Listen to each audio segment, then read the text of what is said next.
मरकुस रचित सुसमाचार चैप्टर 1। परमेश्वर के पुत्र यीशु मसीह के सुसमाचार का आरंभ। जैसा यशायाह भविष्यवक्ता की पुस्तक में लिखा है, देख मैं अपने दूत को तेरे आगे भेजता हूँ, जो तेरे लिए मार्ग सुधारेगा। जंगल में एक पुकारने वाले का शब्द सुनाई दे रहा है कि प्रभु का मार्ग तैयार करो और उसकी सड़कें सीधी करो।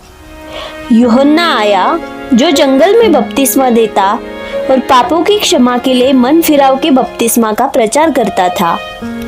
सारे यहूदिया प्रदेश के और यरूशलेम के सब रहने वाले निकलकर उसके पास गए और अपने पापों को मानकर यरदन नदी में उससे बपतिस्मा लिया। यूहन्ना ऊन के रोम का वस्त्र पहने और अपनी कमर में चमड़े का कटिबंध बांधे रहता था तथा टिड्डियां और वन मधु खाया करता था और यह प्रचार करता था, मेरे बाद वह आने वाला है जो मुझसे शक्तिमान है। मैं इस योग्य नहीं कि झुककर उसके जूतों का बंद खोलूं।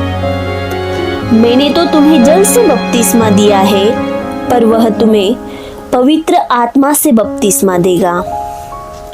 उन दिनों में यीशु ने गलील के नासरत से आकर यरदन में यूहन्ना से बपतिस्मा लिया, और जब वह जल से निकलकर ऊपर आया तो तुरंत उसने आकाश को खुलते और आत्मा को कबूतर के समान अपने ऊपर उतरते देखा, और यह आकाशवाणी हुई, तू मेरा प्रिय पुत्र है, तुझसे मैं प्रसन्न हूँ। तब आत्मा ने तुरंत उसको जंगल की ओर भेजा।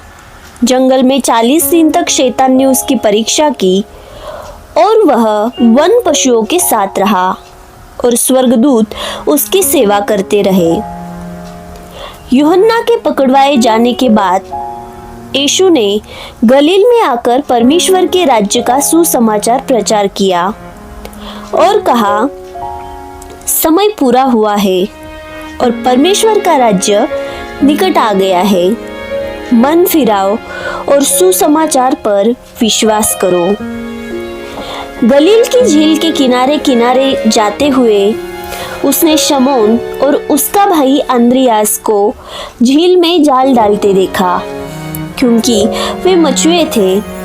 यीशु ने उनसे कहा, मेरे पीछे आओ, मैं तुमको मनुष्यों के मछुए बनवाऊंगा। वे तुरंत जालों को छोड़कर उसके पीछे हो लिए। कुछ आगे बढ़कर उसने जब्दी के पुत्र याकूब और उसके भाई यूहन्ना को नाव पर जालों को सुधारते देखा। उसने तुरंत उन्हें बुलाया और वे अपने पिता जब्दी को मजदूरों के साथ नाव पर छोड़कर उसके पीछे हो लिए।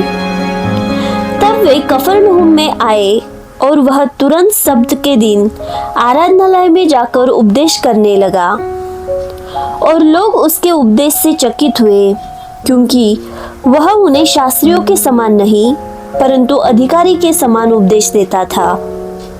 उसी समय उनके आराधनालय में एक मनुष्य था जिसमें एक अशुद्ध आत्मा थी।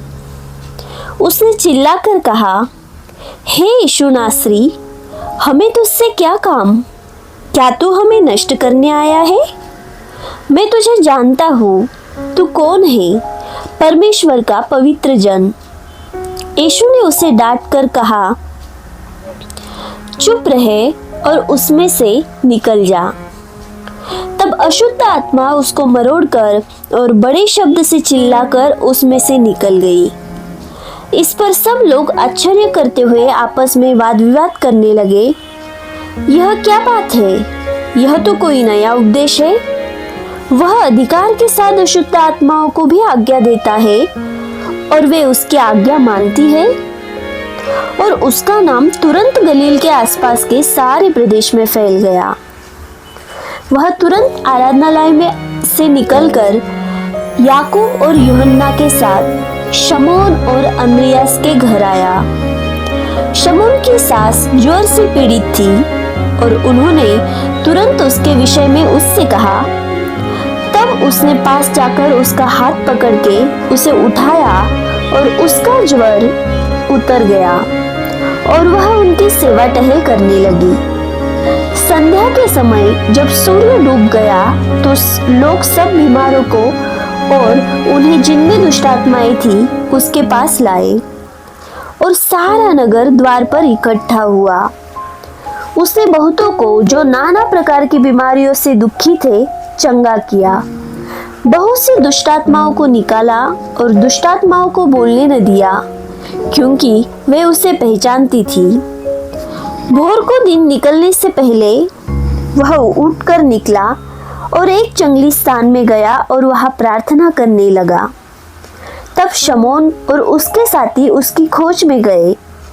जब वह मिला तो उससे कहा, सब लोग तुझे ढूंढ रहे हैं। उसने उनसे कहा, आओ हम और कहीं आसपास की बस्तियों में जाए कि मैं वहां भी प्रचार करूं, क्योंकि मैं इसीलिए निकला हूँ।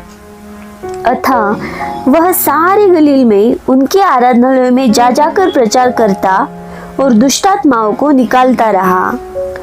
एक कोढ़ी उसके पास आया, उससे विनती की और उसके सामने घुटने टेककर उससे कहा, यदि तू चाहे तो मुझे शुद्ध कर सकता है। उसने उस पर तरस खाकर हाथ बढ़ाया और उसे छूकर कहा, मैं चाहता हूँ तू शुद्ध हो जा। और तुरंत उसका कोढ़ जाता रहा और वह शुद्ध हो गया। तब उसने उसे चिताकर तुरंत विदा किया और उससे कहा, देख, किसी से कुछ मत कहना, परंतु जाकर अपने आप को याजक को दिखा और अपने शुद्ध होने के विषय में जो कुछ मूसा ने ठहराया है उसे भेंट चढ़ा कि उन पर गवाही हो। परंतु वह बाहर जाकर इस बात का बहुत प्रचार करने और यहाँ तक फैलाने लगा कि यीशु फिर खुल्लम खुल्ला नगर में न जा सका, परंतु बाहर जंगली स्थानों में रहा और चारों ओर से लोग उसके पास आते रहे।